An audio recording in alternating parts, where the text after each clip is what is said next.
ഇറാന്റെ തലസ്ഥാന നഗരവും ഏറ്റവും വലിയ നഗരവുമാണ് ടെഹ്റാൻ. ലോകത്തിലെ ജനസംഖ്യയിൽ 23-ാം സ്ഥാനത്തുള്ള നഗരം. ആൽബർസ് പർവ്വതനിരകളുടെ താഴ്വാരത്ത് സമുദ്രനിരപ്പിൽ നിന്നും 1200 മീറ്റർ ഉയരത്തിൽ കാസ്പിയൻ കടലിൽ നിന്ന് 100 മീറ്റർ തെക്കായിട്ടാണ് ഇത് സ്ഥിതി ചെയ്യുന്നത്.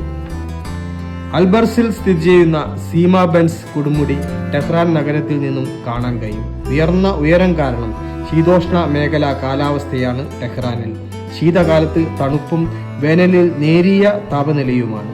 13-ാം നൂറ്റാണ്ടിൽ മംഗോളിയൻ ആക്രമണത്തിൽ നശിച്ച റേ നഗരത്തിന്റെ തുടർച്ചയായി വികസിച്ചു. ടെഹ്റാന്റെ ചരിത്രം 6000 BCEയിൽ തുടങ്ങുന്നു. പ്രാചീന നഗരമായ റേ ഇന്നത്തെ ടെഹ്റാന്റെ തെക്ക് പ്രാന്ത പ്രദേശത്തായിരുന്നു.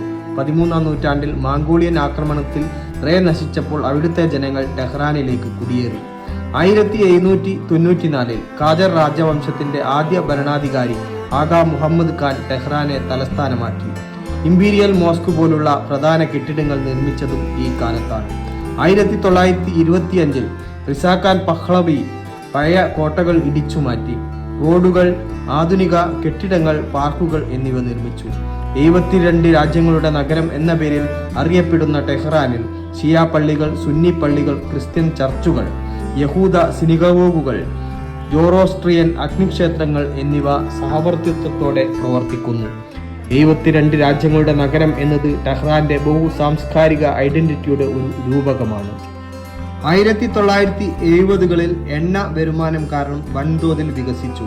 എന്നാൽ 1980-88 കാലഘട്ടത്തിലെ ഇറാൻ-ഇറാഖ് യുദ്ധത്തിൽ ടെഹ്റാൻ ഇറാഖി വ്യോമാക്രമണങ്ങൾക്ക് ഇരയായി. നഗരത്തിന്റെ അടിസ്ഥാന സൗകര്യങ്ങൾ തകർന്നുപോയി. വൻ സാമ്പത്തിക നഷ്ടവും അനുഭവിച്ചു. ഇന്ന് ഇസ്രായേൽ ഇറാൻ യുദ്ധം മൂർച്ഛിച്ചാൽ ഇസ്രായേൽ പ്രധാനമായും ലക്ഷ്യം വെക്കുക ടെഹ്റാനെയായിരിക്കും. കാരണം ഇറാന്റെ വ്യവസായ ഹൃദയമായ ടെഹ്റാനിലാണ് 70% വ്യവസായങ്ങളുടെയും കേന്ദ്രം. ഇലക്ട്രോണിക്സ്, മോട്ടോർ വാഹനങ്ങൾ, ആയുധങ്ങൾ, സിമന്റ്, പഞ്ചസാര എന്നിവയുടെ നിർമ്മാണത്തിൽ മുൻപന്തിയിലാണ് ടെഹ്റാൻ. ടെഹ്റാൻ തകർന്നാൽ ഇറാൻ തകർന്നു എന്നതായിരിക്കും സത്യം.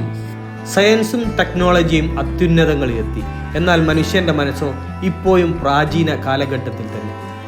ഇന്നും യുദ്ധങ്ങൾ കൊതിക്കുന്ന സഹജീവികളെ പ്രത്യയശാസ്ത്രത്തിൻ്റെയും അതിർവരമ്പുകളുടെയും പേരിൽ കൊന്നൊടുക്കുന്ന ഈ മനുഷ്യൻ എന്നായിരിക്കും മനുഷ്യനാവുക? ഒരു ആഗോള മനുഷ്യനായി മാറുക.